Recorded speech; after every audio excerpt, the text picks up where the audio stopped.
You are listening to part 2 of a Barefoot Lawyer Report special on how Chen Guangcheng, the Barefoot lawyer, became a human rights activist. To listen to part 1, please click the link in the description.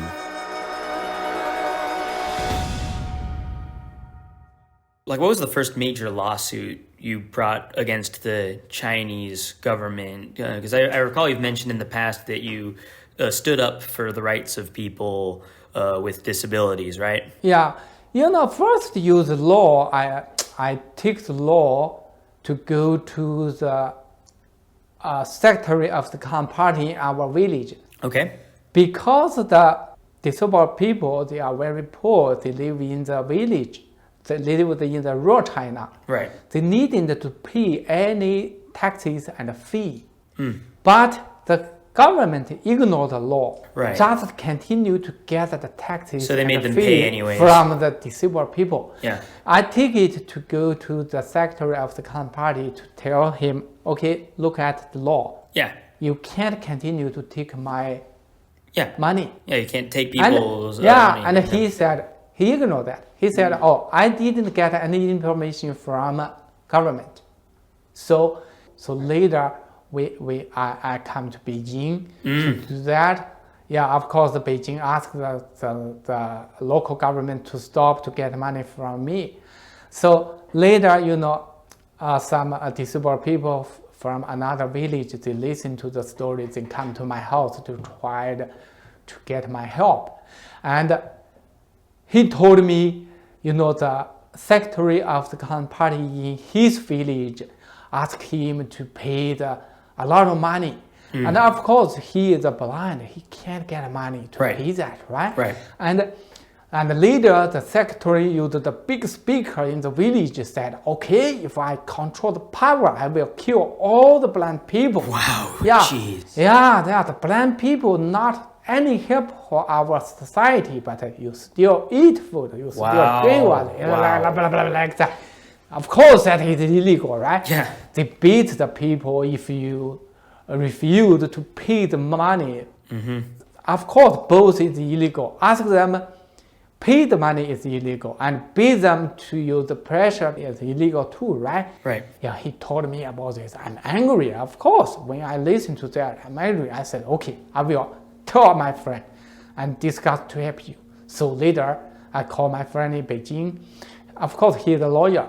So I talk about this. Later, we write the suit document and lawsuit, lawsuit document and give to court, our local court. Right. So later, the officials have to give the money back to my friend, the blind people. Right. So that is the first case that is successful to make the government give the money back to him. Under the authoritarian regime, if you ask of course, the government only take money from you. But if you ask them to give you back the money, that is very difficult. In the history, never happened. So that was a huge accomplishment that, not only did your friend get your money back, but I presume that this activity of taking money from people with disabilities in your village, did that end after that? Did they treat people a little better, or what happened? Yeah, so, and of course, the government have to give him money back and promise will never take money from him again like that. So that is start, you learn. From that, the story, the people transfer the story from this village to that village. A lot of people, spread this. And more disabled people come to my village. Yeah, if I at home, of course, I will listen to the kids and help them. Sounds like you got pretty popular after that. Your friend got his money back. How can we get ours, right? But when at that time I have to go to school, right? When I was not at home, if the disabled people come to my home, my father will read the document I prepare at home to them to let them know you can use that to do that. That's awesome. Wow. Yeah, so later, more and more disabled people, and not just disabled and the farmer. If they have the law problem, they will come to ask me and the worker in the city, and more people to do that. So I help them a lot. But of course, I never get even 1 cent from them. Right. Oh, that's awesome. So you didn't even charge. That's great.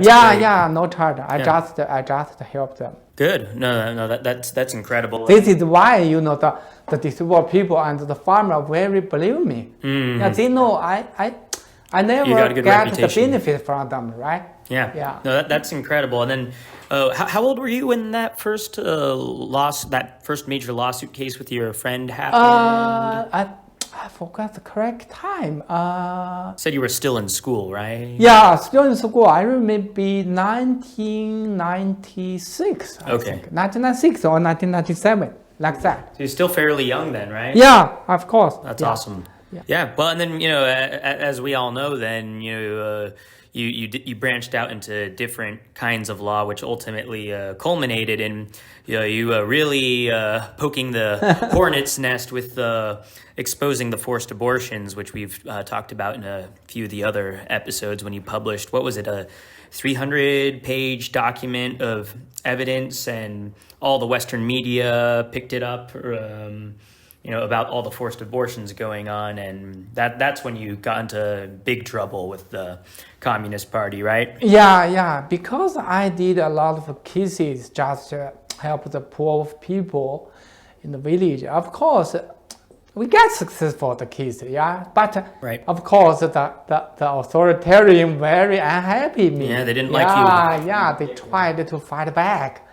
So 2005, when the Communist Party tried to use the campaign to use the force to do the one-child policy. Yeah. The people at that time I'm in Beijing. My neighbors give me a call to ask this, the Communist Party changed the law or not?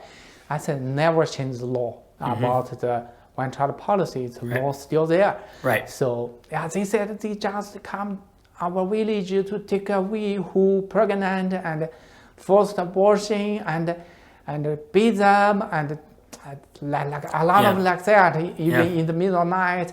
I said that is illegal. So later I came back, they come to my house to tell me a lot of like that stories, and I stand up to help them, and I asked my friend to come from different place, from Beijing, from Dalian, from another city, Shanghai, and come with me to do the investigation. Right. Yeah, later the Communist Party know that, and they ordered a lot of thugs follow us to stop us to do the investigation. Right. So I tried to ask the journalist to write a report in mainland China. Yeah. But all the journalists said, okay, the Communist Party control the media. Yeah, no way. 1982, the Communist Party have a policy. Anything about the one-child policy, even some people died. You can't report about this. Yeah, don't talk about the don't talk policy. about that. So later, we can't use the media in mainland China to expose that. Yep. So later, I think, okay, if you stop the media to do that in mainland China, I will ask the Western journalists media to do that. Oh boy, yeah. Yeah, so I asked my friend to try to connect it to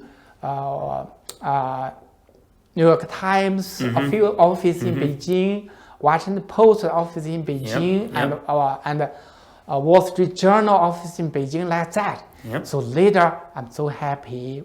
Washington Post, the journalist, agree, are interested to do that. Yep. So we make a plan. Later, they come to my village to do the investigation and write an article to publish it, and then the forced abortion exposed in the whole world. That. But of course, the Communist Party started to persecute my family. Yes, no, that's since when it really got bad after that. So, well, we'll direct people in the description to check out that video. There's a couple of videos we have on, specifically your story of exposing the forced abortions. So we'll include that in the description. But Guangcheng, thank you very much for sharing your story about how you got interested in law. It's truly remarkable and inspiring, especially considering that, by most people's standards, especially in that time in China, I don't think they would have expected that someone who was blind and considerably vulnerable would have the ability to really rise up and fight the entire system. That's remarkable. So thanks for sharing your story. Thank you. Yeah, I think a lot of good people continue to do my job now. So this is why when we came here, I continue tried to help them. Right. If the company tried to give them trouble, we will expose the news and try to find a different way to help them. Yep. I know, that we need justice for the whole society. Yeah. So if no justice, everyone no safety, right? Yep. So I think, of course, for me, very difficult because I can see. For me, the normal people, if they try to do something, it's very easy. So I think more and more people will stand up to protect their rights, to concern the justice in mainland China. So let's join hands to help them. Yep, sounds good. And, if you want to continue supporting Guangcheng and the Center for Human Rights at the Catholic University of America, please be sure to follow us at catholic.edu/CHR. We have a fantastic and growing initiative section of our website that features a lot of letters and a lot of articles from human rights activists who are standing up against the Communist Party. And be sure to share this podcast on YouTube, Spotify, iTunes, and the other platforms it's available on. Thank you very much for joining us. Thank you, my friend. See you next time.